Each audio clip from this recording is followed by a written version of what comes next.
কোরবানি করার প্রতিজ্ঞা করেছেন, কোরবানি করার ইচ্ছা পোষণ করেছেন, তারা এই দশক উপলক্ষে মাথার চুল, হাত এবং পায়ের নখ এবং অন্যান্য পশম ইত্যাদি এগুলো কাটবেন না, ছিঁড়বেন না।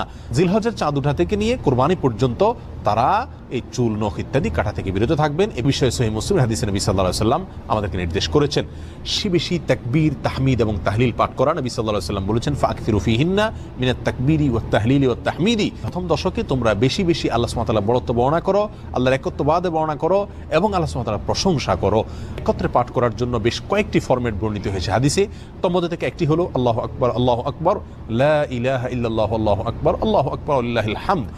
আমাদের সমাজে জিলহজের প্রথম দশক উপলক্ষে কিছু মানুষকে হজ করতে দেখা যায়, আর সমাজের বেশিরভাগ মানুষকে কোরবানির প্রস্তুতি নিতে দেখা যায়, কোরবানির মহড়া পরিলক্ষিত হয়। কিন্তু এই দশকের এই যে আমলটি, তাকবীর, তাহমিদ, তাহলিলের আমলটি আমাদের সমাজে খুব একটা দেখা যায় না, অথচ এটি এই দশকের তৃতীয় গুরুত্বপূর্ণ আমল বলা যেতে পারে। এই দশকের সবচেয়ে গুরুত্বপূর্ণ আমল যদি হজ হয়ে থাকে, কোরবানি যদি দ্বিতীয় হয়ে থাকে, 3 নম্বর সবচাইতে গুরুত্বপূর্ণ আমল হলো এই দশকে বেশি বেশি তাকবীর, তাহমিদ এবং তাহলিল পাঠ করা।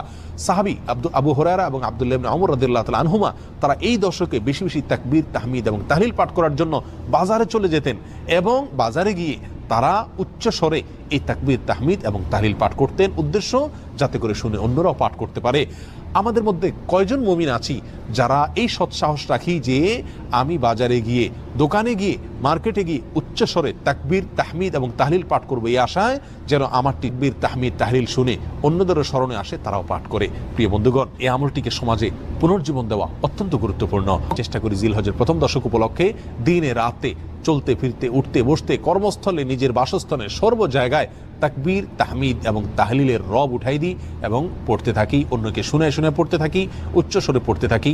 আল্লাহু আকবার, আল্লাহু আকবার, লা ইলাহা ইল্লাল্লাহু, আল্লাহু আকবার, আল্লাহু আকবার, ওয়ালিল্লাহিল হামদ।